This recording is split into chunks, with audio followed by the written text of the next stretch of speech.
আজকে আমি সর্ষে বাটা পেঁয়াজ টমেটো দিয়ে একটা সুন্দর পাবদা মাছের ঝালের রেসিপি তৈরি করছি। পাবদা মাছগুলোকে নুন হলুদ মাখিয়ে ধুয়ে রেখে দিয়েছিলাম। এরপরে আমি এটাকে সর্ষের তেল গরম করে তার মধ্যে ভেজে নিচ্ছি। খুব কড়া করে ভাজার দরকার নেই।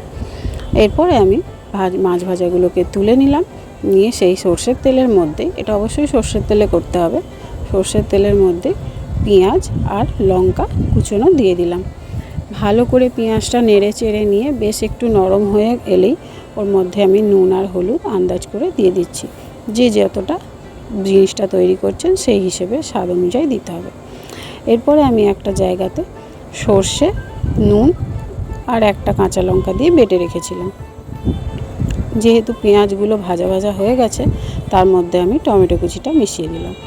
আর টমেটো কুচিটা নরম হওয়া পর্যন্ত একটু অপেক্ষা করে তার মধ্যে আমি সর্ষে বাটাটা মিশিয়ে দিচ্ছি। সর্ষে বাটাটা যখনই হয়ে গেল, দেওয়া খানিকটা জল মিশিয়ে দিলাম। ব্যাস, জল দিয়ে ভালো করে নাড়িয়ে চাড়িয়ে নিয়ে বেশ একটা ঘন ঘন ঝোল তৈরি হলো। বেশি জল দেওয়ার দরকার নেই, যেহেতু মাছের ঝাল, অল্প ঝোল দিলেই ভালো লাগবে। বেশ খানিকক্ষণ পর মাছগুলোর মধ্যে আমি দিয়ে দিলাম।